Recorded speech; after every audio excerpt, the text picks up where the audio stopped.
Hi everyone, I'm Yong Ching here. I've been attending John's program for about 3 months plus now.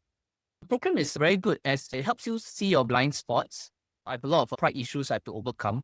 Yeah, because I'm very fearful of going in front of a video or the camera. I'm also very scared of making mistakes. Other things that I learned is more importantly, the community where all the educators are very heart-based educators are willing to help out each other overcome their challenges. In terms of skepticism, I didn't really know whether this program will work out or not.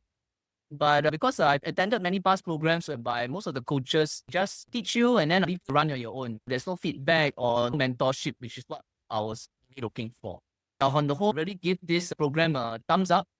Yeah, John is a very helpful coach and he'll try his best to meet your needs. This program is also very detailed. Everything is in a step-by-step format, easy to understand. And of course, everybody has their different style of doing things. You actually just follow the guides according to your style because what worked for you may not work for someone else. So I really like this program because it tailors to your needs and how to better market yourself. And it's true, I think especially the end of the year, last year, John did a recap of what are the things that work for us, we continue implement and doing, and what things don't work.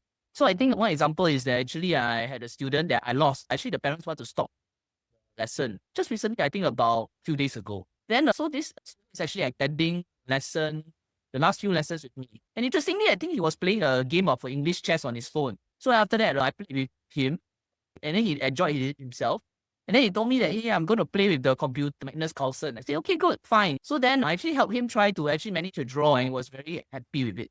And interestingly, right after that lesson, a parent message and called me back and said, I think we're going to continue another lessons with you and try out some more. So I realized when conducting lessons, it's not all about teaching alone. It's about understanding your student and does what works well for you and continue doing it and not try to change too much. Because for me, I use a lot of games to connect with my students and also to motivate my students to focus on the work at hand.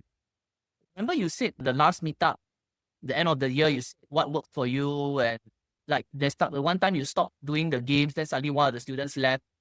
Then after that, yes. So also actually because previously my boss also tell me stop all these games. But I realized actually a bit of game is good actually because it helps motivates the student.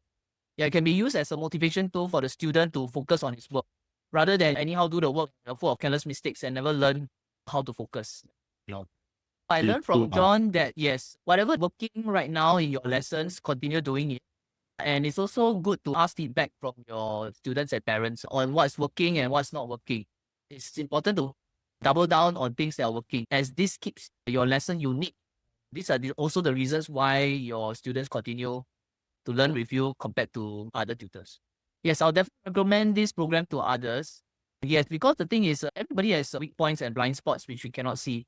I had a friend also that taught me the reason why he retired at the age of 32 because he had a lot of mentors when he was young. So I think finding a good mentor is difficult, and John is definitely a good mentor.